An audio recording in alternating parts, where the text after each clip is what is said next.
Welcome to the Reciprocity with AG podcast, hosted by Andrew Gadomski. Here, we explore ideas and experiences that transform lives with elegance and integrity.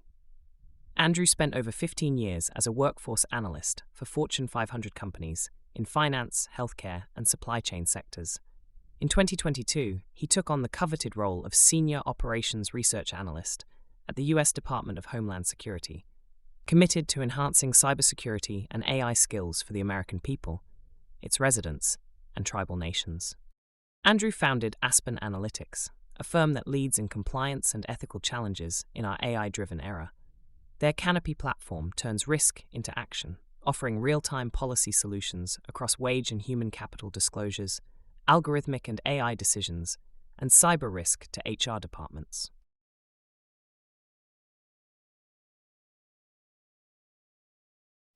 Hi, everybody. This is Andrew Gadomski, and welcome to another edition of the Reciprocity with AG podcast. It's my pleasure to have one of the speakers for Talent Acquisition Week, which is happening in July of 2025, Sarah Fell. Sarah, how are you today? I'm great. Thanks so much for having me on, Andrew. I've heard many of your podcasts and I'm excited to be included. Oh, thanks so much. It's my pleasure to certainly talk about these topics related to talent acquisition and give people the right kind of audience. I think that conference always does a really good job, but I'm really impressed with the topics that you're discussing and, how it's relevant for today. So why don't we talk a little bit about you first? Why don't you give me the long elevator story and the narrative, if you will, on you? Yeah, so in a nutshell, I am from San Diego, California. Technically, the city is Poway. We are known for having a lot of ball players live there. And Blink 182 is from there. I went to high school with Tom DeLonge. He was a senior. I was a freshman. We went to church together. And his mom made me say hi to me. And it was the most embarrassing circumstance of my young life. I went to Arkansas State for my undergrad. I thought I was going to be a teacher, ended up playing some outstanding years of rugby for the local rugby team, for the college rugby club. Made some of the best friends of my life there. And during student teaching, realized, while I love children one-on-one or in groups of 2 or 3 or even 5, having a whole classroom is not my ideal. So after that, I jumped into sales, did some mortgages for a while when that was a thing, and then eventually worked my way into insurance, things like that. Realized sales was just beating me up. I was successful, but it wasn't my passion. It wasn't what really made me excited to get up every day. And so I ended up getting a tip from someone who said, you know what you'd be really good at is travel nurse recruiting. So I transitioned after about 10 years of sales to AMN Healthcare. I got a job as a travel nurse recruiter. That was the best, worst job of my life. It taught me so many things, so much about people and patience and the grind. And I can, in fact, make 100 phone calls a day and I can get through it. I can survive. I can thrive. And that was when I first started mentoring. I've always been a bit of a teacher, a bit of a mentor. I wasn't too far off with my undergrad degree. I do teaching people, but yeah, so I mentored some very high performing travel nurse recruiters and then eventually moved into agency, hated agency. It's just, you can't be too picky about your customers. And that presented some ethical dilemmas for me. And then an opportunity opened up at AVEX Aerospace. And this is Department of Defense aerospace company that does some really cool things. And I started there as a recruiter. Very quickly, we acquired a bunch of companies. I was promoted up and eventually ended up basically building from scratch their talent acquisition function. And ended up, we had about 7 different companies under us, probably 8 or 9 recruiters, a dotted line, a talent acquisition coordinator. So really that threw me into the management side. I didn't know what I was doing. So I began seeking out influences within the talent acquisition community. That's how I connected with ATAP. That's how I started volunteering there, connected with Steve Levy and Sure. that whole crew, those amazing folks over there. And the rest has pretty much been history. Now I'm currently head of talent acquisition for Grand Living. It is a string of very high-end, very luxurious senior living communities. And we do a lot of high volume hospitality and healthcare recruitment. It had been years since I had my own active desk, and I had the opportunity to do that here and jumped at it. And I just realized as much as I like leadership, as much as I like strategic planning and all of those things, I just enjoy being a recruiter, and getting to do both is just the secret sauce for me. I did relocate from San Diego to Sioux City, Iowa with my husband, Jeremiah, and we're both remote. He's in the basement. I'm upstairs. We're both incredibly loud. And if you ask anyone who's ever worked in an office with us, everyone's thankful we're remote now. So I've got my door shut. He's got his door shut, and things work magically now. But yeah, that's me in a nutshell. Oh, what a great story. How long ago were you with AMN?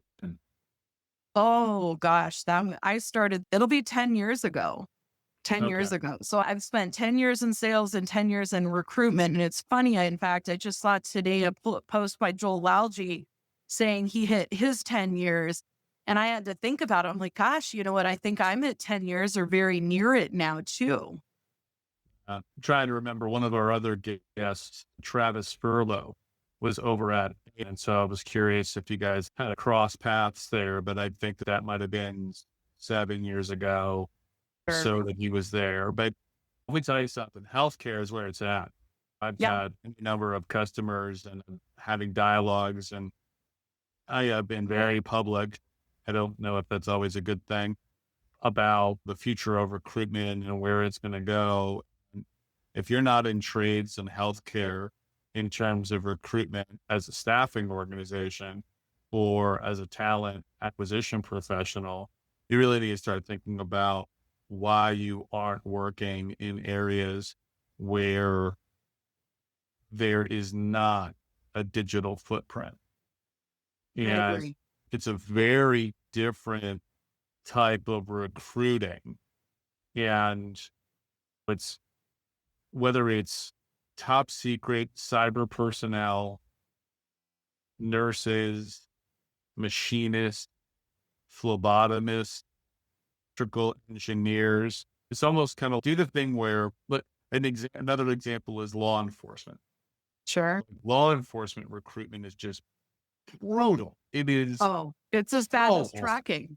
I would say trucking might be the worst, but I haven't done trucking, but I know people who do trucking, and that seems incredibly difficult and frustrating. But law enforcement may actually be worse. Not sure. There's some really good recruitment and employment branding videos out there regarding law enforcement, though. I think that they have some of the best ones. Like they'll Sure. have like helmet cams, those types of things, and then they'll have the jokes about what actually happens inside, but a police headquarters. But some of that's really great. But thanks for all the work that you're doing on the ground. That's really important stuff. And we're coming, obviously, uh, we got a baby boomer generation that's active in those facilities. I have done the analysis actually on working with facilities like yours, Very some of your competitors, and it is very difficult. And so that's great. Why don't we talk a little bit about some of the traits and techniques that you're probably using now that you learned from somebody else? I'll tell you what I learned very early on, and I do mean probably day 2, from a very senior recruiter in healthcare was the no update update. And here's the thing, time kills all deals, right? And this is applicable both in a leadership role or in an individual contributor role. If you're an individual contributor and you're out there recruiting people, if it is Friday and you have not heard back feedback on an interview that someone had, it is incumbent upon you to reach out to them and say, hey, look, Still waiting for feedback. I want to make sure you know I'm thinking about you. I haven't forgotten about you. We're still very interested in you. I don't want you stressing this weekend. I'm going to follow up with you on Monday or Tuesday. I learned the power of this myself because I'm someone who has in the past suffered from anxiety. And there is no anxiety worse than interviewing and not hearing something. It can ruin someone's weekend. It can ruin someone's week. It's just a brutal position to be in. So I can't tell you how many times as a recruiter I've called someone or even just texted them if I didn't have the time to just say, hey, I'm thinking about you. Don't sweat it. I'm going to let you know as soon as I hear something. And that is something I have gone on to teach the recruiters under me, people I've mentored, just because it's so powerful. Now, in a leadership context for our leaders out there, let's say, for example, I'm looking at my list and my leader has just tasked me to start thinking about a hiring manager training. Now, this is something I've developed for other companies, presented webinars, put together collateral, that kind of a thing. But the thinking about it, she wants me processing, doing research, putting things together. So rather than just leave her on red and let her just wonder if I'm doing anything, I'm going to provide her with updates, maybe every couple of weeks, and just say, hey, listen, thinking about this, I'm putting a few things together. This is on my radar. I want to make sure you know that I'm still tracking this. I haven't forgotten about you. And so whether it's an update on something like that, if you're a VP and it's some initiative that the CEO wants you to work on, just that little touch point. And I love Fridays for those touch points, just to let them know, hey, this is on my radar. I'm taking care of this. You don't have to worry about this. Hashtag Friday follow-up. Sounds great. Exactly. I love that. When I was, whether it's project management or communicating, I'm a big fan of Fridays for that communication. And I don't necessarily write them on Friday. I'll write them on Thursday. Oh, because the chances of something changing from Thursday to Friday is negligible. I tend to use the schedule send, and they'll all just go out Friday morning at 8 a.m. That's Whatever the local time is of the individual. You don't want things bouncing off at 5 a.m. Pacific time, but it's something that they know they're probably coffeeed in or cappuccinoed up. And if they have a question, they're going to give you the question back. If not, for me, if I hear nothing, there is nothing. But if I hear something, then I have the opportunity to react and do what you're talking about, which is reduce that anxiety. I'm also a big fan of scheduling the follow-up. I don't hire that often. The last couple hires that I did one was an artificial intelligence scientist, and the other one was a workforce planning, industrial organization psychologist. For all the candidates, when I set their interviews, I also set up their feedback sessions that they would have with me, even if I didn't have feedback from the hiring managers yet, although I usually did, so I could hear their feedback. Yeah. And Well, so and that's another life hack is maybe checking for their impressions first, which is something I always do even before I have feedback. I always tell my candidates, text me or call me and let me know how that felt to you, because that can also help me mitigate some damage if something went a little bit sideways, something happened with the technology. I can provide context or whatever that hiring manager might need to see their way past it. it's, as much as I hate getting the survey, it's one thing when you get the survey after you order. We ordered some food the other day and I picked it up, and an hour later it says, hey, how is your food? Okay, I get the automation associated with that. It's different when you reach out and you say, hey, can you tell me something that's good, bad, ugly, and different about your experience? And it's human. I think that's a good thing. Excellent. So in that idea of reciprocating, let's move on to our second question, which is, tell me about a food that either you buy or make for others that help you emote love to them, or that you've received that helps you understand that person cares and loves for you. So it's interesting. I'm a part of Junior League here in Sioux City. When I moved out here, I had previously been a Junior League member after college because when you move to a new town, you want to make friends and it's a great way to give back to the community. It's a women's group that really promotes leadership in giving back to women and children in the community. Men too. We help men too, but with specific focus on women and children. And having just moved to Sioux City 2 years ago, when Christmas rolled around, we weren't trying to fly over the holidays, go back to San Diego. It really wasn't feasible for us to take time off of work because we both were fairly new in our roles. But we were invited by the now president of the local Junior League chapter, Danielle. And Danielle is interesting because she is Native American, but she has strong Hispanic influences. So she knows how to cook Mexican food like an absolute goddess. And she made the most amazing pozole. And don't get me wrong, in San Diego, I live 40 miles from the border. I have had some outstanding pozole. I have eaten at my friend's abuelita's houses. They make great pozole. But this set a whole new standard, and you could just taste the love in it. You could just feel the emotion that went into the food. And it was like being surrounded by a warm blanket. Just the whole experience, being in her home, being there with her family, her kids were there, her grandson was there, just feeling embraced, feeling welcomed, and then being fed just the most zesty, delicious. And the food was incredible. And for me personally, it's hard because I'm not a cook. And the way I show affection or emotion is I'll buy people drinks, preferably alcoholic, sometimes coffee. But no, I like to liquor people up and I like to show generosity through picking up bar tabs. And that's my thing. But I wish I knew how to make that amazing pozole or something else, maybe more culturally relevant to my background. So talk about that dish and the general ingredients inside that dish so people have a vision of what we're talking about here. Sure. You put meat into it. Typically, it's like, I want to say like a barbacoa, a beef of some sort. Like, I don't know what exactly, if it's a round or rump roast or whatever. Okay. I have no idea on that. In fact, I've never researched pozole. It has these things that look like garbanzo beans in them, but are not garbanzo beans. It's actually, now I can't think of the name of it. It's a type of grain. And there's a lot of spice. There's onion, there's lime. In fact, there's a really funny video going around that you could probably see on Instagram where an actual Mexican lady shows a clip of Rachel Ray making pozole. And she was like, oh, and it's like saying Rachel Ray is crazy, like it's going to be terrible.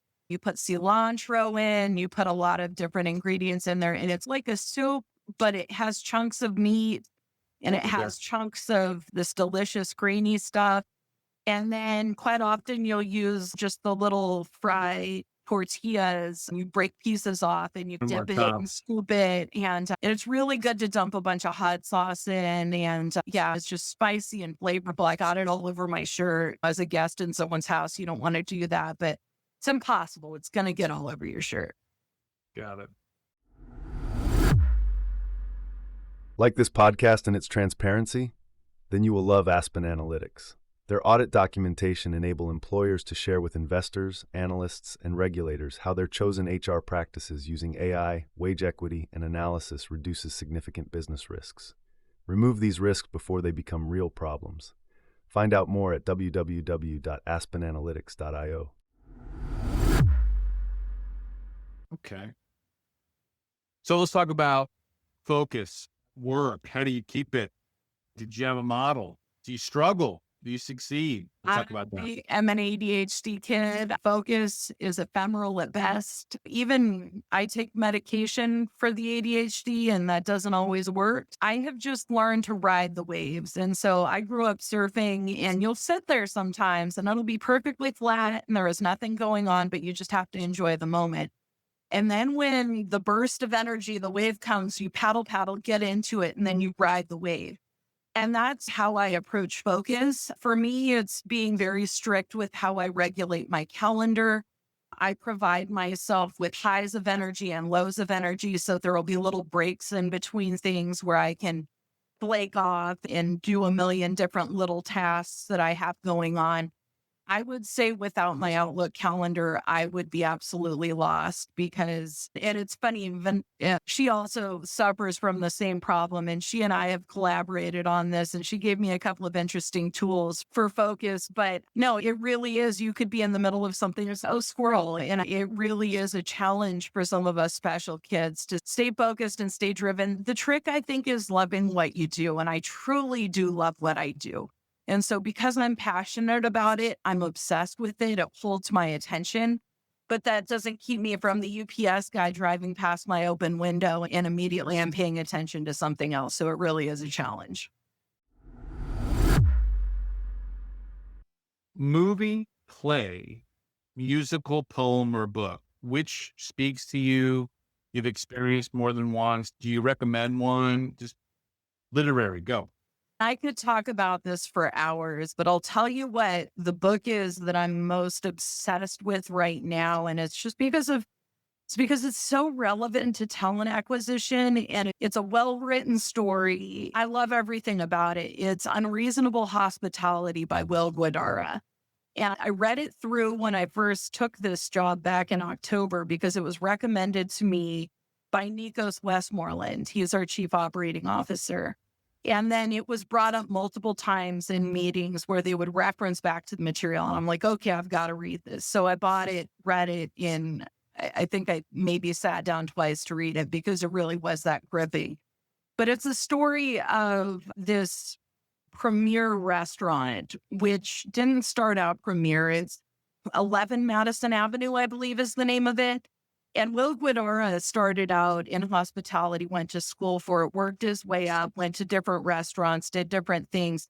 And it's about how he took what would have been just a normal meal service at an expensive restaurant, and he turned it into enchanting moments that absolutely transformed people's view of fine dining and also what is possible. And as far as I'm aware, that restaurant still has some obscene waiting lists because everyone knows it's amazing. And here's an example he uses is one day there was a group seated at a table at the restaurant and they were talking about how they had been to all of these Michelin star restaurants in their trip to New York and they had been everywhere. They were prolific foodies and they had been to every single one. And one of them was lamenting, but we haven't had a New York street vendor hot dog.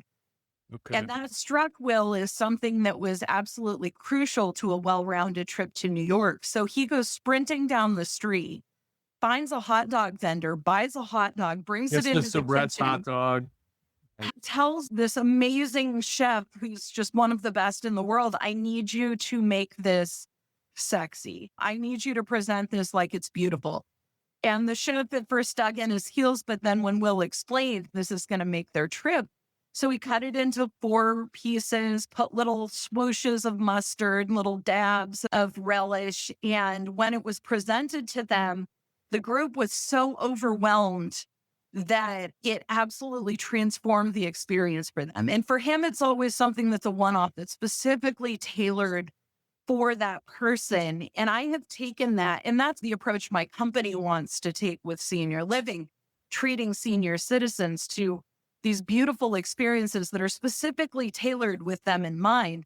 For me, I take a more of a talent acquisition approach with it, which is with every candidate, with every hiring manager, creating something that is bespoke, that you've truly listened to them, that you've tailored things. When you're very selective, when you're very careful, when you do it right, talent acquisition can really be an art form elevated to its highest state.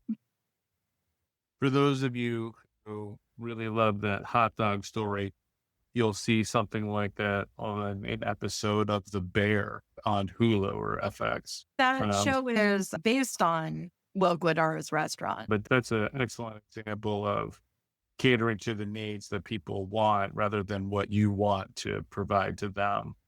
No, it's excellent. So let's talk about briefing now. On a short period of time, we've all been there. I need you to walk into a room. I need you to get on the Zoom real fast and tell us what's going on. What is your process in doing that? I think just staying well informed at all times is really important and keeping a finger on the pulse of the people. If someone's throwing me into a Zoom briefing and I don't have time to prepare, I'm really falling back on the fact that I do have lots of conversations with my stakeholders, that I do stay on top of my spreadsheets that show me what's going on, that I am in my ATS, my database. I'm looking at all of those things. And I think just staying on top of things and not letting your days get away from you, like making sure you're really being methodical. And this goes back to the focus issue, right? Because it's really easy to get caught off guard if you're not staying on top of things. But if you're staying very well informed, one thing that I am good at is winging it. But I'm only good at winging it because I've done my homework. I spent some time off and on in Toastmasters, the International Public Speaking Club. And Sure. so one of the exercises that they do in Toastmasters is impromptu speaking. They'll give a question, they'll call on you, and you just have to speak for a minute and a half. And so for me, that was a really good training ground. Highly recommended to anyone wanting to move into leadership or level up in leadership. Toastmasters training has been invaluable to my progress as a human being and as an employee.